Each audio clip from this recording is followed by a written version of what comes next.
Bonjour à tous, bienvenue sur TV07, la web TV 100% Ardèche. On se retrouve aujourd'hui pour une nouvelle émission de Saveurs de Terroir et j'accompagne aujourd'hui donc Adrien Duplan qui va vous concocter un joli repas pour dire de pouvoir préparer les fêtes de Noël tous ensemble. Adrien, bienvenue chez nous, bienvenue ici dans ce magasin boulanger.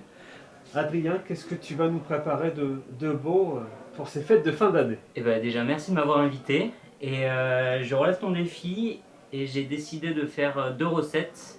Une première du coup à privilégier, comme je suis pâtissier, je vais faire une verrine châtaigne-poire.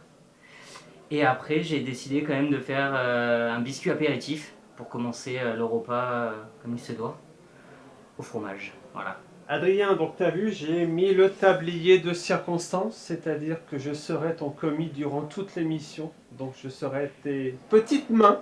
Donc Ok. je t'aiderai à faire tout ce que tu as besoin. N'hésite pas à me solliciter.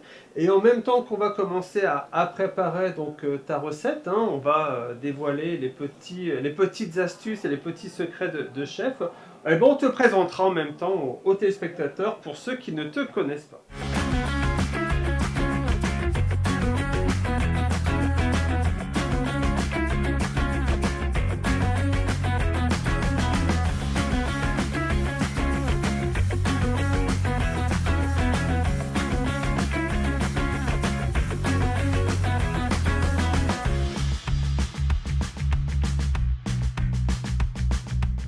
Adrien, je vois que tu as commencé à préparer quelques ingrédients. Alors pour faire ta recette, de quoi avons-nous besoin? Ben alors déjà on va avoir besoin de 5 ingrédients. Toujours les mêmes quantités. Là on est sur 50 g de poudre d'amande, 50 g de sucre glace, 50 g de farine, 50 g de confiture de châtaigne et le beurre pour terminer. Voilà. D'accord, et on va devoir mélanger tout ça pour faire ton somptueux dessert. Une partie du dessert. Une partie du dessert. Qu'une partie, oui. Là c'est pour faire le crumble, donc la base du dessert. Allez, par quoi on Voilà. commence? Ben là du coup on va mettre toutes les poudres avec le beurre au KitchenAid avec la feuille. Et voilà. Ok, allez, je te regarde. Tac. Donc on prend le KitchenAid. Autant j'aime bien cuisiner, la pâtisserie, je trouve que c'est très très technique. Donc, T'es mes petites mains, mais c'est moi qui vais cuisiner. Non mais Non. je regarde dans tes dents. Donc, on met...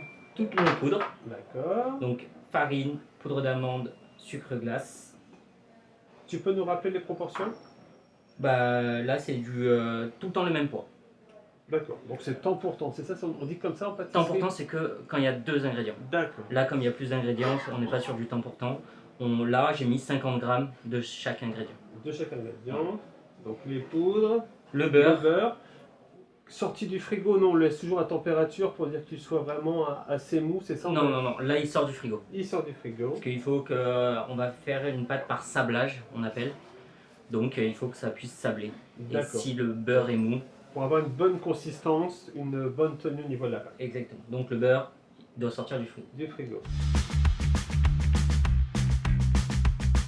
On est parti pour combien de temps à peu près? Il faut avoir une texture liquide, homogène, un peu solide. Comme c'est une pâte sablée, il faut que ça tienne bien, c'est ça? Bah du coup une pâte sablée c'est par sablage, donc il faut que ça ressemble à du sable.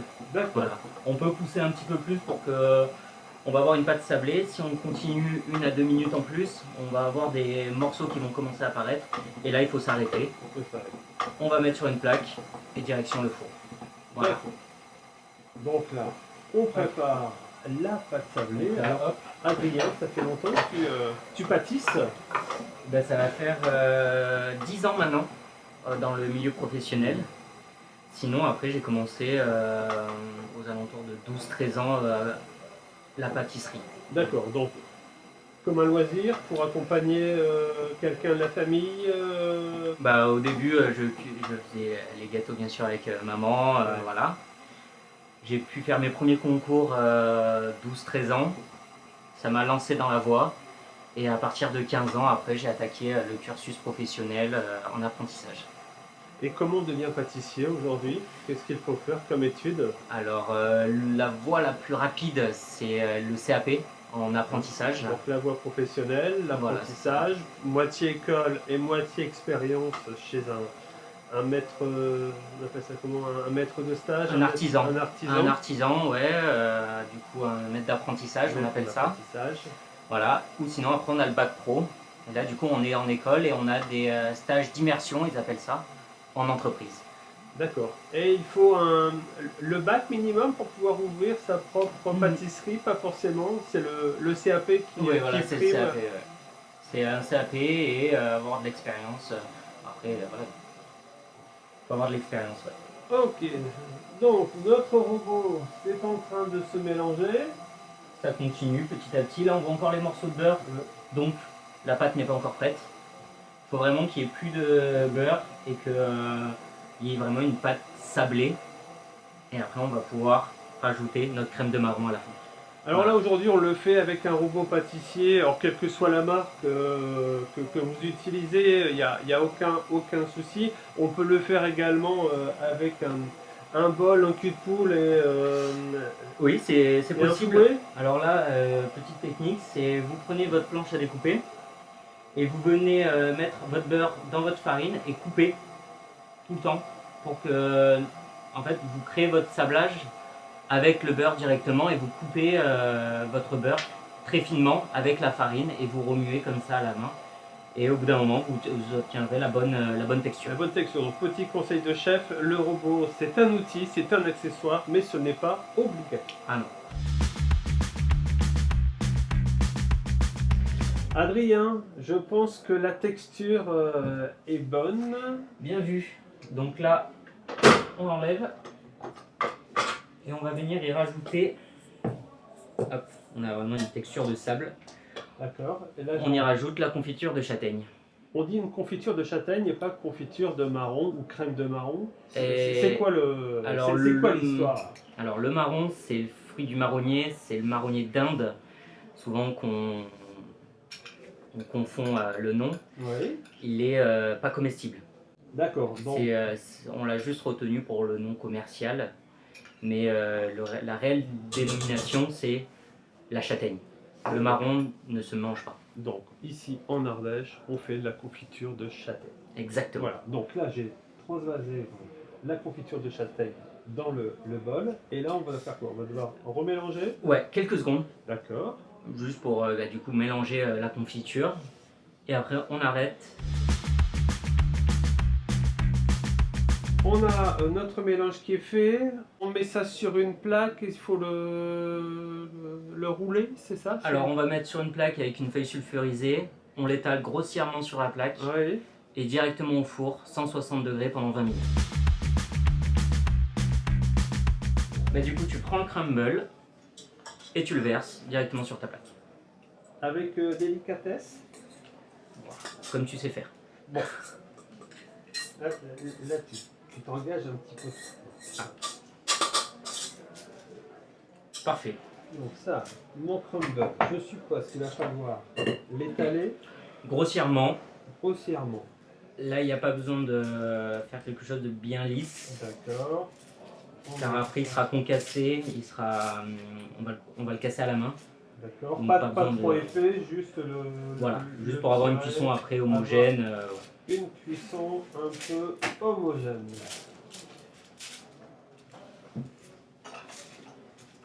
Je me revois en enfance, tu vois, en train de faire des châteaux de sable. J'ai pas emmené le seau, par contre. Ah, mince. Parfait. Est-ce que ça te convient? C'est nickel. Hop là. Et là, on va l'emmener du coup au four. Pendant combien de temps? On l'a pas dit au début, mais il faut préchauffer le four à 160 degrés. Donc, on préchauffe le four à 160 degrés. On met notre mixture, notre texture pendant une vingtaine de minutes. Après, c'est la coloration. On va montrer après. Il faut que ça soit brun. D'accord. Et pendant ce temps-là, nous, on prépare autre chose. Exactement. Et bien, je me dépêche, je vais le mettre. C'est parti. Donc Adrien, tu nous as ramené des jolies poires, On est allé chercher quand même tout à l'heure, où on s'est arrêté sur le bas-côté de la route. Adrien m'a dit, ouais, t'as vu Cédric, il y a des poires. Donc il a ouvert la porte, on est allé chercher les poires. Donc on remercie l'agriculteur de nous Oui, avoir bien sûr. laissé prendre quelques poires dans son potager. Donc, étape suivante, les nettoyer et on réalise des chips Exactement. poires. C'est Parce que du coup, dans la verrine, il y aura 2 textures de poire, il y aura une compote et les chips en décor. Donc là, comme le four est lancé pour le crumble, Oui. on fait les chips en même temps. Ok, allez, je me dépêche. Un petit nettoyage. Hop. On laisse la peau, hein, c'est ce que tu Pour les m'avais chips, demandé. oui. Donc, hop, allez, on a nettoyé la poire. Et maintenant des chips. Parfait. Je te montre les premières et tu fais les suivantes. Oui. Parfait. Allez, on y va. Allez hop. Donc là, on y vient et on essaye de faire les chips les plus fines qu'on peut. Si vous avez une mandoline chez vous, c'est parfait. Sinon, au couteau, doucement pour éviter de se couper. D'accord, donc je compte mes doigts. 1, 2, 3, 4, 5. On verra si tu as toujours autant à la Ouais. fin. C'est ça, tu m'avais expliqué la fois dernière, il faut mettre son doigt derrière pour en faire comme une petite cale, c'est ça? C'est ça. On appuie le couteau contre ses doigts Ouais. et ça va lui donner sa direction. Est-ce que ça te convient? Parfait. Toi, t'es sympa quand même. Tu dis que c'est parfait ce que je fais, mais... Toujours peur de se couper avec le couteau. Donc Adrien, j'ai suivi tes conseils, j'ai coupé donc les chips. Donc qui dit chips dit cuisson. Donc on va Exactement. devoir les faire cuire donc également au four. À peu près combien de temps? Alors là, ça va dépendre de l'épaisseur. Tu les as D'accord. coupés très finement, donc ça ira assez rapidement. Donc aller-retour, alors four, hein, four Enfin, traditionnel. rapidement, 10-15 minutes. 10-15 minutes. Voilà. Donc, four traditionnel, chaleur tournante, 160 degrés, sur une plaque de cuisson. Donc on surveille quand même la cuisson puisqu'en fonction de la puissance de votre four. Voilà. Et après, on n'hésite pas aussi à retourner les chips Ouais. de temps en temps sur elles-mêmes. Ok, donc attention, qui dit four dit quand même chaleur importante, donc on prend toujours les ustensiles de précaution, le gant, la manique, pour éviter de se brûler. Et quand on pâtisse avec des enfants, on reste toujours à côté, puisqu'il faut toujours avoir un regard sur l'enfant. Même, je sais qu'on aime bien pâtisser avec les enfants, c'était un peu de là où est venue ta passion. Exactement, exactement. J'ai commencé au début avec ma maman. Et puis après, j'ai continué seul, mais toujours en gardant, comme tu disais, ces réflexes à faire attention à la chaleur, au couteau. Donc, toujours faire très attention Oui, c'est aux vrai doigts. qu'on a trop souvent des accidents qui sont liés à un petit geste de mégarde et qu'il faut toujours cuisiner et pâtisser avec précaution. Exactement. Donc là, tu peux prendre la plaque de cuisson avec une feuille sulfurisée et on va envoyer ça au four pendant 10-15 minutes. Allez hop, deuxième étape. La plaque de cuisson, le papier sulfurisé. Et là, donc, je suppose qu'il faut mettre rondelle par rondelle.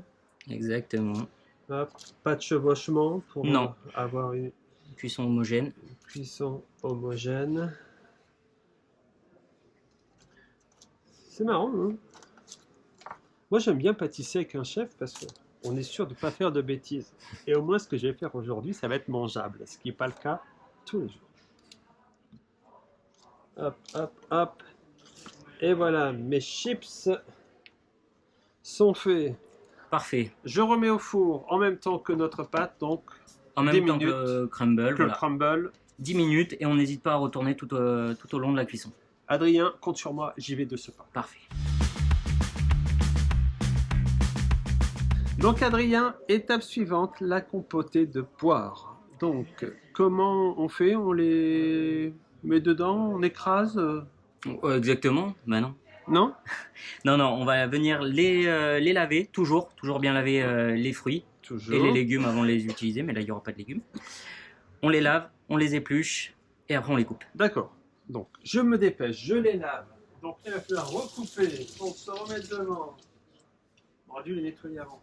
C'est pas bien, Adrien, tu vois. Eh ouais, je t'avais dit de les nettoyer tout à l'heure. Eh oui, mais j'ai oublié. Donc, j'ai nettoyé mes poires. Hop, je mets dans la poubelle. Et c'est comme ça. Donc, économe, on épluche. On épluche, on les ouvre et on enlève après les pépins à l'intérieur. D'accord. Alors c'est quoi comme variété de poire Il faut une Alors, variété spéciale pour les compotes? non, non, non. Il faut de préférence sucré, mais après, il n'y a pas une variété particulière. Ouais, Plutôt juteuse. j'hésite à chaque fois quand je prends des poires, c'est entre celles que l'on mange avec du chocolat fondu, celles que l'on prend comme ça pour faire de la compotée.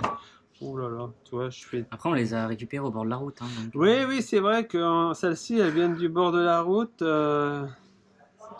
Et assez juteuses, donc je pense qu'elles doivent être assez bien sucrées.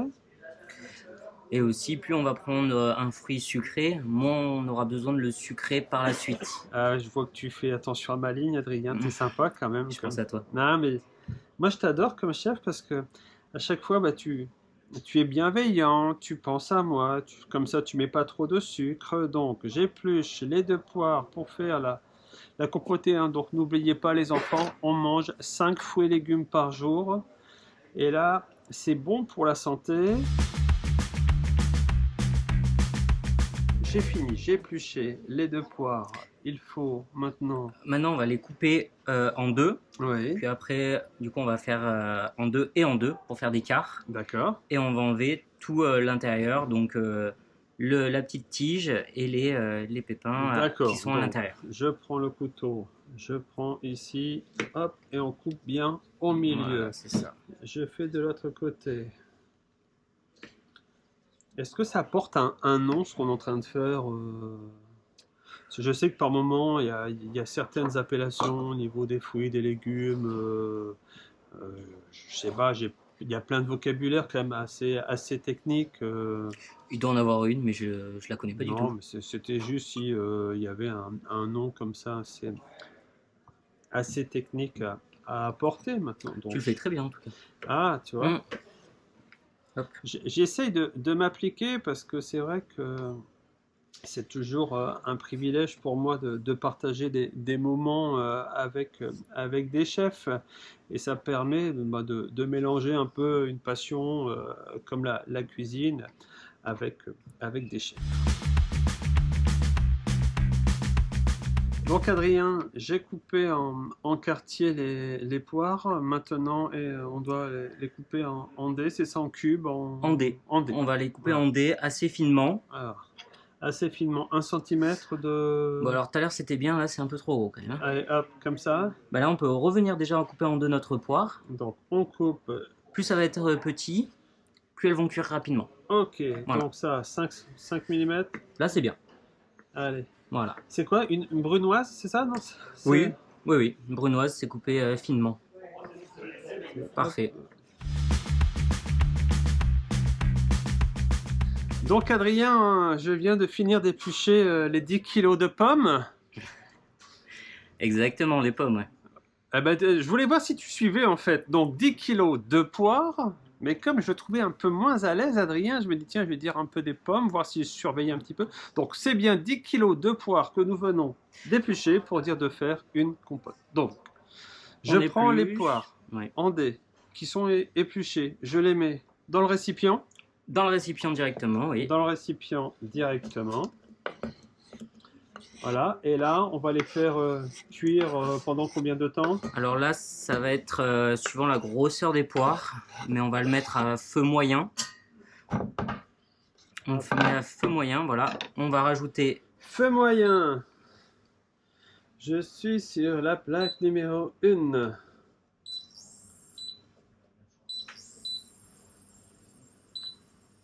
Donc, Comment ça marche? ben on appuie sur les boutons et ça doit faire bip bip logiquement. Voilà, parfait. Voilà.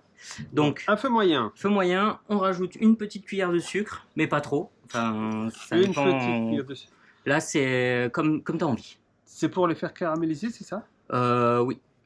Pour caraméliser et donner un peu plus de sucre quand même. De sucre. Voilà. Hop. On prend la cuillère. Tu peux remuer. Et puis après, on va les laisser cuire une quinzaine de minutes à feu moyen jusqu'à ce qu'elles soient tendres. D'accord, je mets un peu plus fort. Hop. Voilà, comme Parfait. ça, c'est parfait.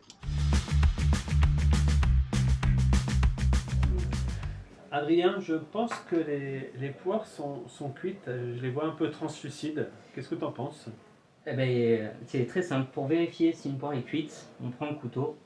Il faut qu'elle soit fondante. D'accord. Ce qui est un peu le cas ici. C'est totalement le cas.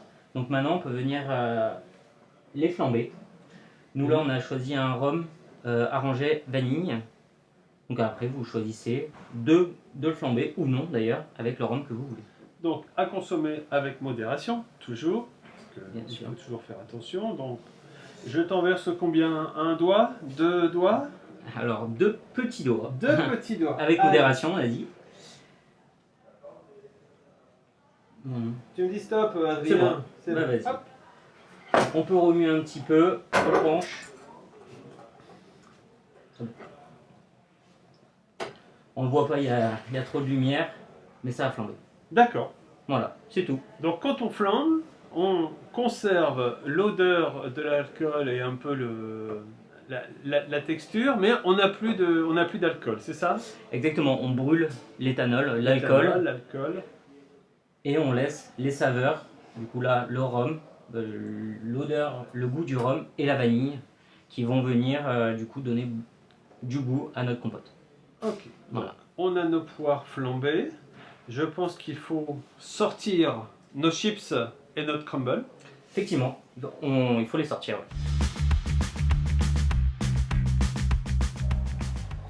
Ouais. Attention. Et voici. Parfait. Donc, l'étape va consister à assembler. Alors là, pour l'instant, C'est gros, non? c'est gros, mais pour l'instant, on le stocke. Oui. On va attendre que ça refroidisse. D'accord. Pareil pour les chips, on ne peut pas s'en servir tel quel. Donc on les met dans un côté de la cuisine et nous on passe sur la chantilly châtaigne.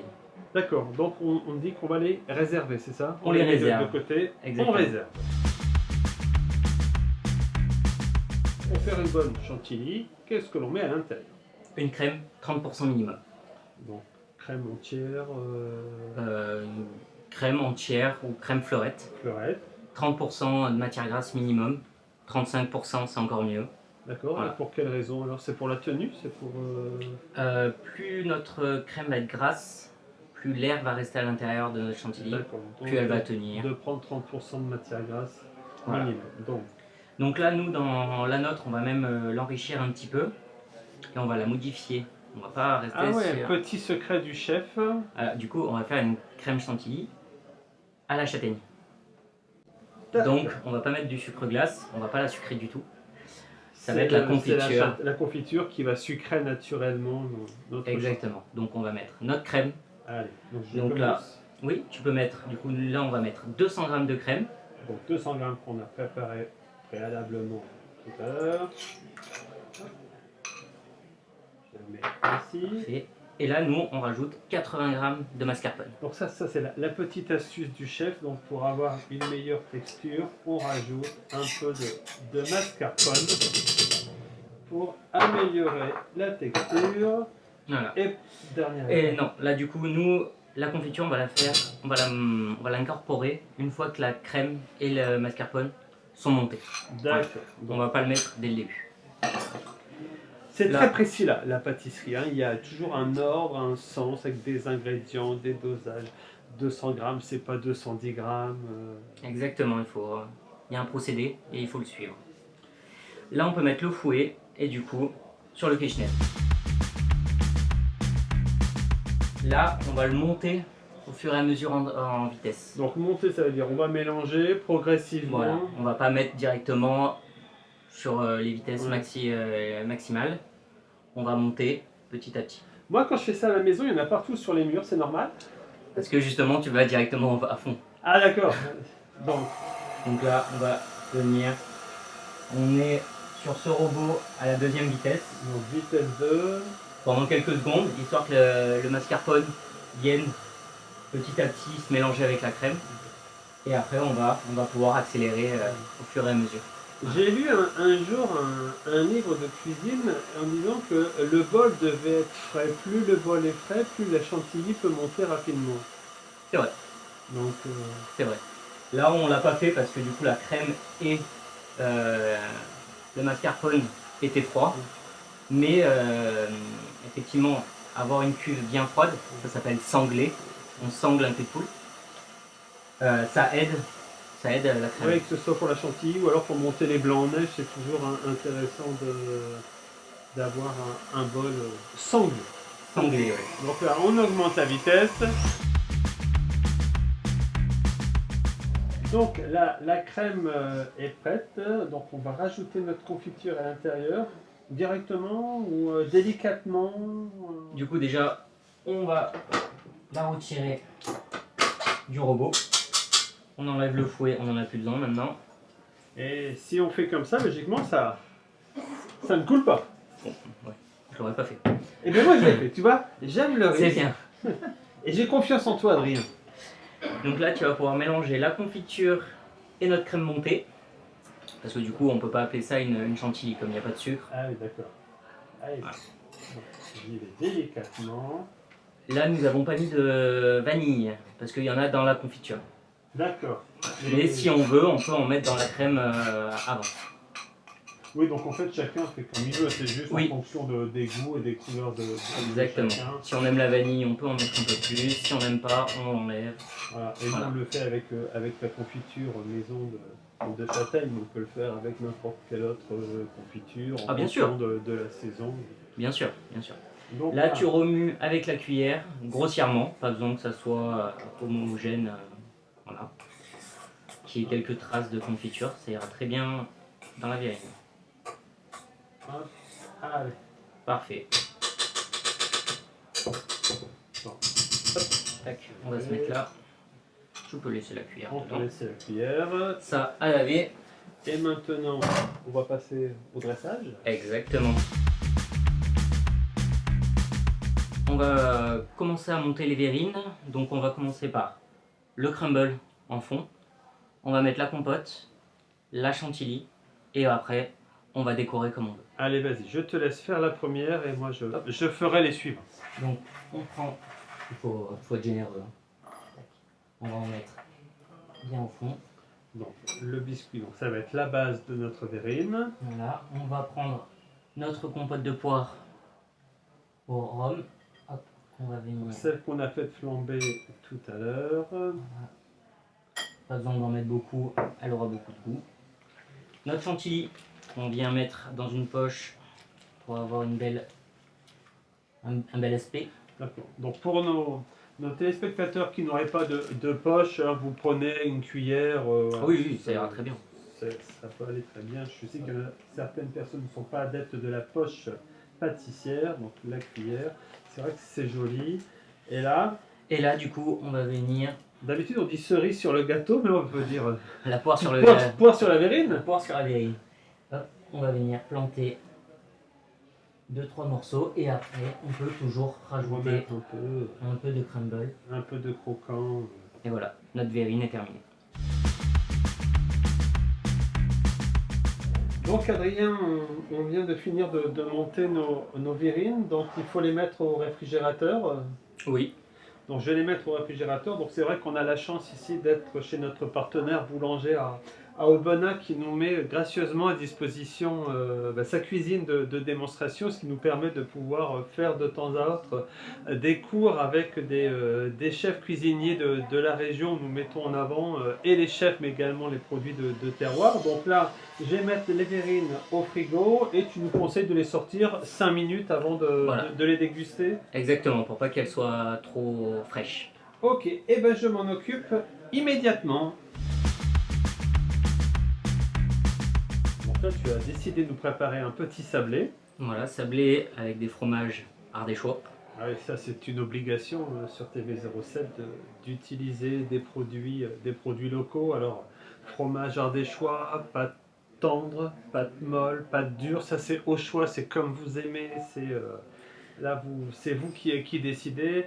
Le fromage type picodon, on le fait en fonction de la texture, soit entier s'il est assez mou, soit râpé si c'est de la tome de brebis qui est très, très ferme. Ça, tu conseilles Exactement, en fait. de le râper. Plus le fromage va être dur, plus il faudra qu'il soit haché finement pour dire qu'il soit bien mélangé. Au Voilà, niveau que de- ça soit de la homogène, pâte, qu'il n'y ait pas un homogène. biscuit avec plus de fromage que l'autre, et qu'on ait aussi une pâte qui se tienne et qui soit belle visuellement. D'accord, donc moi je te rassure, même s'il est mal haché, mal mélangé, mal Tu manges. texturé, oui, je le mangerai quand même. Donc t'es pas obligé de faire un peu.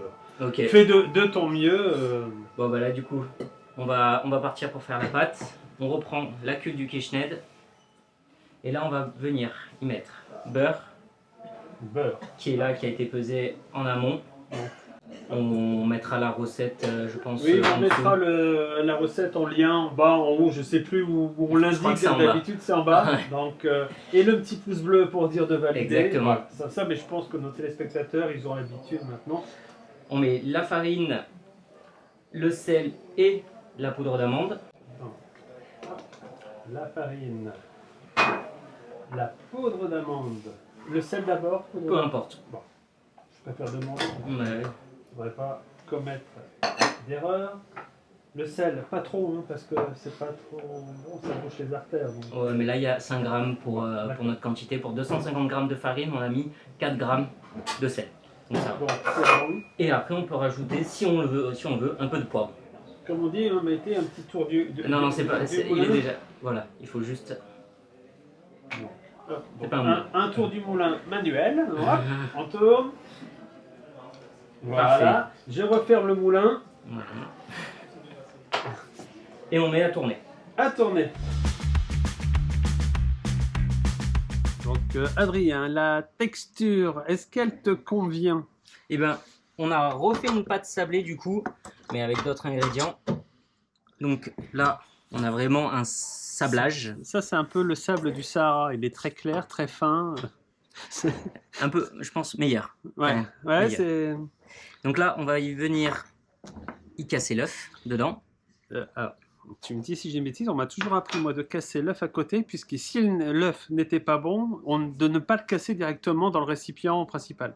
Bien vu, Bon. bien vu. Et d'ailleurs, juste, hop là, on va prendre un cul de poule. C'est 3 années d'émission de télé avec des chefs, on en apprend des choses. Hop Mais là. je suis perfectible. Tac, tu peux Ouais. le casser là-dedans. T'imagines dans 10 ans comment je serais bon? Allez, on va essayer de pas mettre de coquilles dans l'œuf. Ça, c'est bon.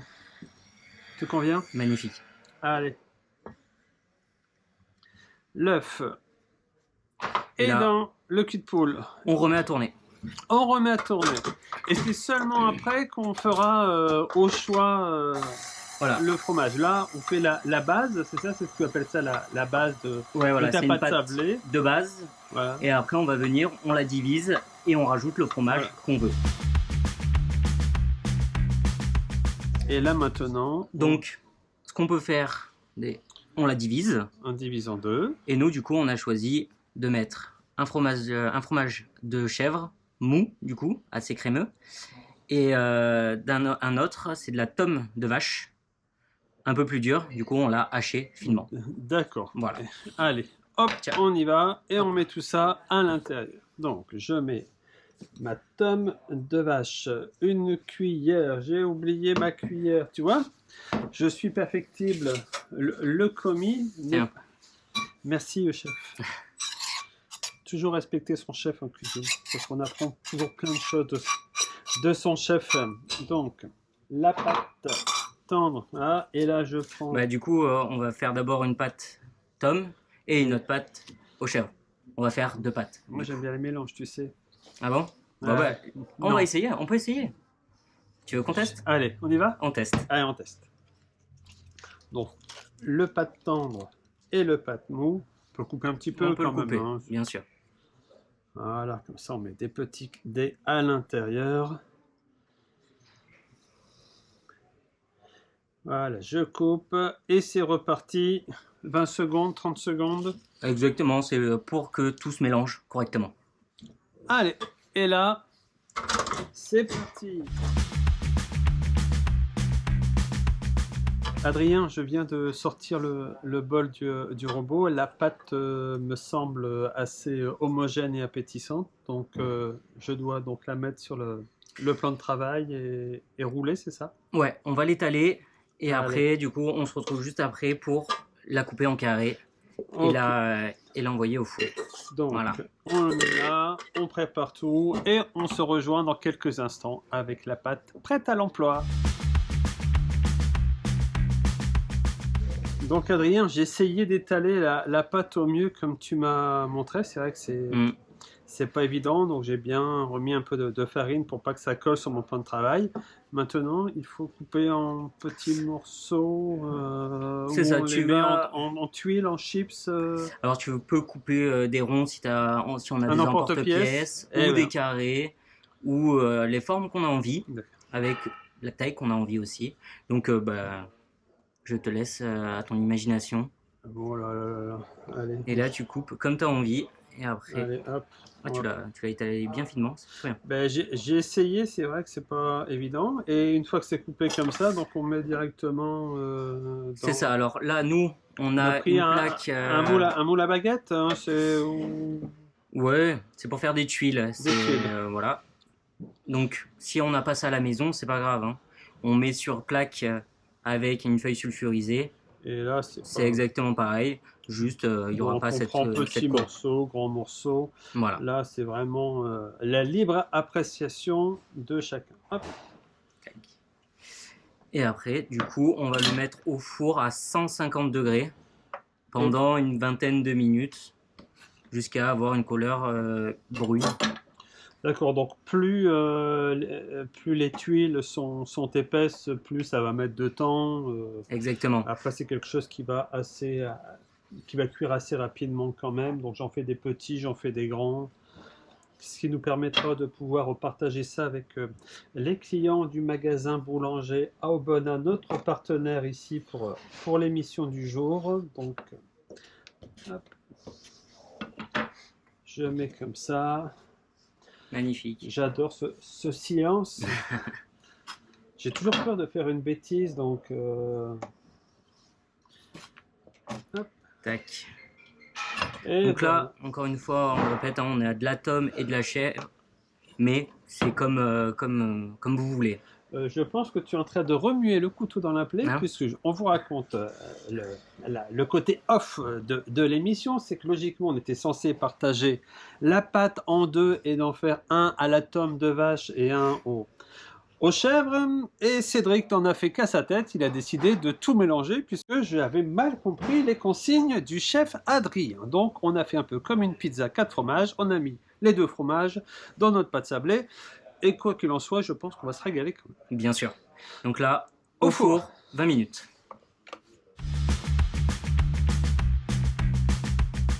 Alors, Adrien, j'ai sorti, comme tu m'as demandé, les petites tuiles de sablé au fromage.